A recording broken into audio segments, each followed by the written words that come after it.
Welcome to APG classes. आप सभी साथियों का एपीजी क्लासेस में स्वागत है। साथियों, आज हम फिजिक्स के फिर एक इम्पोर्टेंट क्वेश्चन प्रैक्टिस सेट करेंगे जो बहुत सारे कम्पिटिटिव एग्जाम के क्वेश्चन होंगे। तो आइए बेर देर किए हम क्वेश्चन की तरफ बढ़ते हैं। पहला क्वेश्चन क्या है?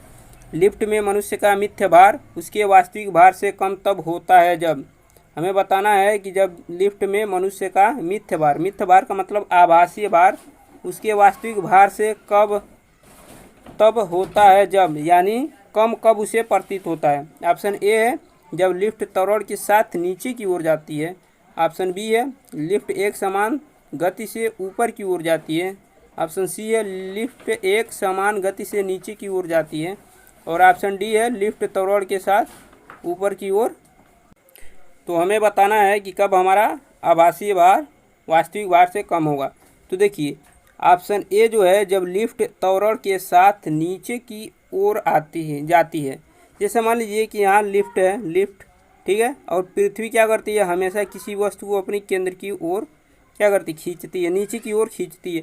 और लिफ्ट क्या है, ऊपर से नीचे आ रहा है। तो जब ऊपर से नीचे आता है तो क्या होता है कि नीचे से प्रतिक्रिया बल ऊपर की तरफ लगती है और लिफ्ट ऊपर से नीचे की ओर आ रहा है। तो हमारा भार क्या होगा, प्रतिक्रिया बल के कारण ऊपर की ओर रहेगा। तो इससे क्या होगा कि हमारी वास्तविक भार जो होगी वो आभासीय भार में कम प्रतीत होगी। ठीक है ना। यानी मान लीजिए अगर हम 10 किलो के हैं तो हमें ऐसा आभास होगा कि हम 8 किलो के हैं। ठीक है ना। कब? जब लिफ्ट त्वरण के साथ नीचे की ओर आएगी, यानी जब हम नीचे की ओर लिफ्ट आएगी तो क्या होगा, हमारा भार जो होगा वास्तविक भार से कम प्रतीत होगा। ठीक है ना। ये ऑप्शन ए हमारा क्या हो जाएगा, सही हो जाएगा।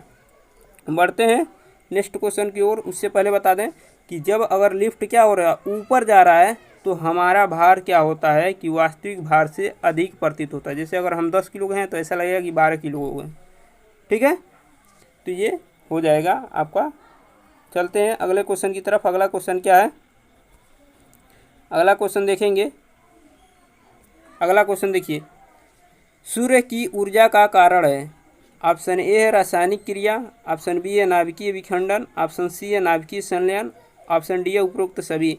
तो देखिए, सूर्य की ऊर्जा का कारण जो है वो आपका हो जाएगा नाभिकीय संलयन। अब सबसे पहले जान जाए कि नाभिकीय संलयन क्या होता है। नाभिकीय संलयन जो होता है, जिसमें क्या होता है कि जब क्रिया होती है तो उसके बाद पुनः वह दोबारा रिसाइकलिंग हो जाता है, यानी वही क्रिया करने लगती है। तो सूर्य जो है वो क्या करता है, हाइड्रोजन से क्रिया करके हीलियम बनाता है और पुनः क्या करता है, हीलियम से हाइड्रोजन बनने की प्रक्रिया चलती रहती है। यानी उसकी जो ऊर्जा है वो नष्ट नहीं होती है, रिसाइकलिंग होती रहती है। तो इसे कहते हैं नाभिकीय संलयन कहते हैं। नाभिकीय विखंडन क्या होता है? नाभिकीय विखंडन जो होता है कि मान लीजिए कोई एक कण है, वो क्या करता है, टूटता है तो 2-4 भागों में बंटता है। उसके बाद उसमें से टूटकर 2-4 भागों में ऐसे बंटता रहता है। ठीक है। और रासायनिक क्रिया तो आप जानते ही हैं, जैसे कोई भी दो, जैसे NH और Cl दोनों को आपस में मिलाएं तो क्या होता है, NaCl बन जाता है। तो वो क्या है, रासायनिक क्रिया है। ठीक है ना। तो बढ़ते हैं नेक्स्ट क्वेश्चन की तरफ। नेक्स्ट क्वेश्चन देखेंगे। नेक्स्ट क्वेश्चन आपका क्या होगा, भोजन की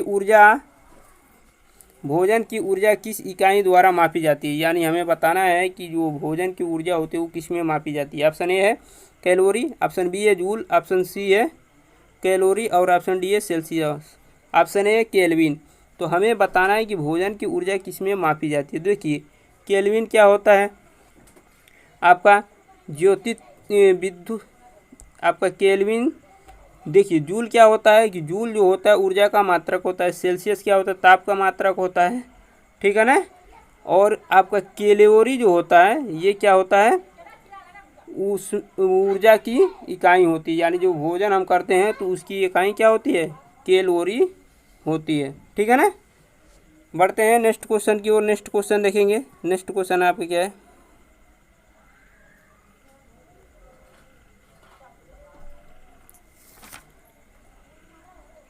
देखिए नेक्स्ट क्वेश्चन क्या है आपका कि निम्नलिखित में से क्या वैश्विक ऊर्जा का महत्वपूर्ण द्वितीय स्रोत है। यानी हमें बताना है कि ऊर्जा का जो महत्वपूर्ण द्वितीय स्रोत है वो क्या है। ऑप्शन ए है जीवाश्म ऊर्जा, ऑप्शन बी है नाभिकीय ऊर्जा, ऑप्शन सी है नवकरणीय ऊर्जा और ऑप्शन डी है इनमें से कोई नहीं। तो देखिए द्वितीय स्रोत क्या है। द्वितीय स्रोत का मतलब जो है तत्कालिक जो ऐसी ऊर्जा जिससे क्या हो किसी भी प्रकार का प्रदूषण न फैले और उससे वह ऊर्जा जो कभी नष्ट होने की संभावना न हो। जैसे हम बात करें जीवाश्म ऊर्जा, तो ये क्या है, कुछ समय बाद ये नष्ट हो सकता है। जैसे जीवधारियों से उत्पन्न होता है, जब तक जीवधारी रहेंगे तब तक जीवाश्म ऊर्जा रहेगा, उसके बाद नष्ट हो जाएगा। नाभिकीय ऊर्जा भी वही है, लेकिन नवकरणीय ऊर्जा जो है यहाँ पर हमारा, जिससे सोलर ऊर्जा जो होगा वो नवकरणीय ऊर्जा है, उसको ख़त्म होने की चांसेस बहुत कम है, ठीक है ना, क्योंकि वो रिसाइकलिंग होता रहेगा। तो ये हो जाएगा हमारा नवकरणीय ऊर्जा जो होगा वो ऑप्शन सी सही हो जाएगा, ये सब नहीं होंगे, ठीक है ना। तो ऑप्शन सी आपका सही हो जाएगा, ठीक है। बढ़ते हैं नेक्स्ट क्वेश्चन की तरफ। नेक्स्ट क्वेश्चन क्या है, देखिए नेक्स्ट क्वेश्चन आपका तुल्यकली उपग्रह के परिक्रमण की अवधि होती है, यानी तुल्यकलीय उपग्रह जो होता है उसकी परिक्रमण की अवधि क्या होती है। ऑप्शन ए है 365 दिन, ऑप्शन बी है 30 दिन, ऑप्शन सी है 24 दिन और ऑप्शन डी है निरंतर परिवर्तनशील। तो देखिए तुल्यकलीय उपग्रह क्या होता है, तो ऐसा उपग्रह जिसका आवर्तकाल पृथ्वी के आवर्तकाल के बराबर होता है उसे हम कहते हैं तुल्यकलीय उपग्रह। तो पृथ्वी का आवर्तकाल कितना होता है, 24 घंटा होता है, तो इसलिए तुल्यकलीय उपग्रह का भी आवर्तकाल कितना होगा, 24 घंटे ही हो जाएगा। बढ़ेंगे नेक्स्ट क्वेश्चन की ओर। नेक्स्ट क्वेश्चन क्या होगा,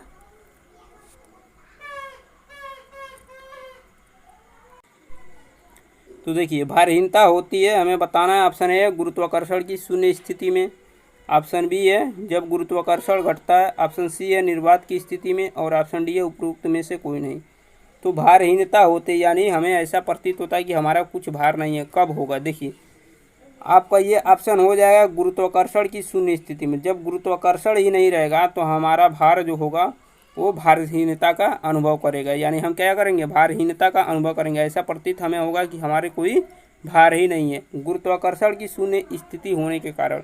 क्योंकि आप देखते हैं अंतरिक्ष यात्री देखते हैं आप अंतरिक्ष यान में, जैसे ही वो अपना क्या करते हैं बेल्ट वगैरह खोलते हैं तो वो क्या करते हैं गैस की तरह उसमें उड़ने लगते हैं, इधर उधर विचरण करने लगते हैं। तो वो किसके कारण, गुरुत्वाकर्षण की शून्य स्थिति होने के कारण ही गुरुत्वीय त्वरण जो होता है वो शून्य हो जाता है, जिसकी वजह से क्या होता है अंतरिक्ष यात्री अंतरिक्ष यान जो होता है उसमें हवा की तरह तैरने लगते हैं, ठीक है। तो ऑप्शन ए हमारा सही हो जाएगा। बढ़ते हैं नेक्स्ट क्वेश्चन की तरफ। नेक्स्ट क्वेश्चन क्या है आपका, नेक्स्ट क्वेश्चन है कि सार्वत्रिक गुरुत्वीय स्थिरांक जी का मान निम्नलिखित में से कितना है।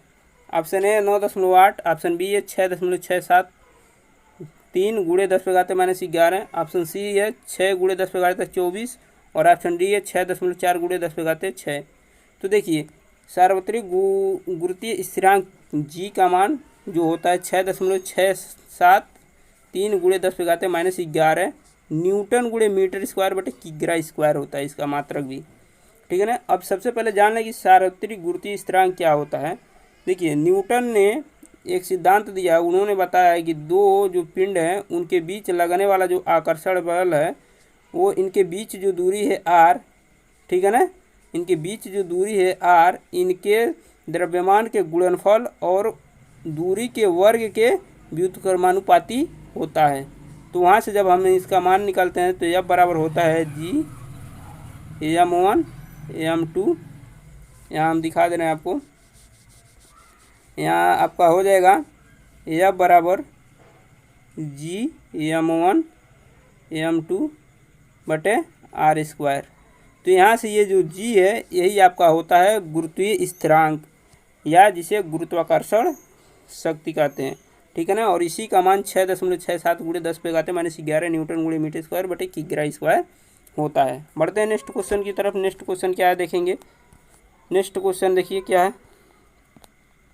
नेक्स्ट क्वेश्चन आपका पृथ्वी का पलायन वेग क्या है। वेग है ऑप्शन ए 15 किमी प्रति सेकंड, ऑप्शन बी है 21.1 किमी प्रति सेकंड, ऑप्शन सी है 112 किमी प्रति सेकंड और ऑप्शन डी है 11.2 किमी प्रति सेकंड। तो देखिए पृथ्वी का पलायन वेग क्या होता है, वह वेग जिसका जो क्या हो पृथ्वी की कक्ष को छोड़कर बाहर चला जाए उसे हम कहते हैं पलायन वेग, ठीक है ना। तो पृथ्वी का पलायन वेग जो होता है 11.2 किमी प्रति सेकंड होता है। यानी यदि कोई वस्तु 11.2 किमी प्रति सेकंड की वेग से पृथ्वी से ऊपर की ओर फेंका जाता है तो क्या होता है, पृथ्वी के जो कक्षा होता है उसको पार कर जाती है और पुनः वापस पृथ्वी पर लौट कर नहीं आएगी। ठीक है ना। तो ये होता है पलायन वेग 11.2 किमी प्रति सेकंड। चलते हैं नेक्स्ट क्वेश्चन की ओर। नेक्स्ट क्वेश्चन क्या है देखेंगे। नेक्स्ट क्वेश्चन है आपका कि यदि पृथ्वी का गुरुत्वाकर्षण बल अचानक लुप्त हो जाए तो निम्नलिखित में से कौन सा परिणाम सही होगा। यानी पृथ्वी का जो गुरुत्वाकर्षण बल है वो अचानक समाप्त हो जाए तो इनमें से कौन सा परिणाम सही होगा। ऑप्शन ए है वस्तु का द्रव्यमान शून्य हो जाएगा। ऑप्शन बी है द्रव्यमान बढ़ जाएगा। ऑप्शन सी है वस्तु का भार शून्य हो जाएगा परंतु द्रव्यमान वही रहेगा। ऑप्शन डी है नॉन।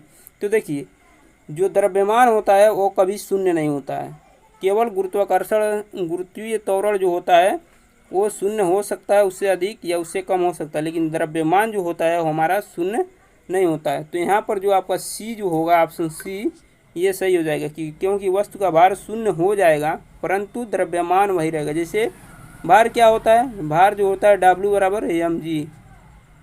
आप जानते हैं कि जैसे जब गुरुत्वाकर्षण अचानक लुप्त हो जाएगा तो जी का मान शून्य हो जाएगा। जब जी का मान शून्य होगा तो जी का मान 0 हो जाएगा, तो यम में जब गुणा करेंगे तो 0 हो जाएगा। लेकिन यम का जो मान होगा ये शून्य नहीं होगा, ये जो है वही रहेगा। ठीक है।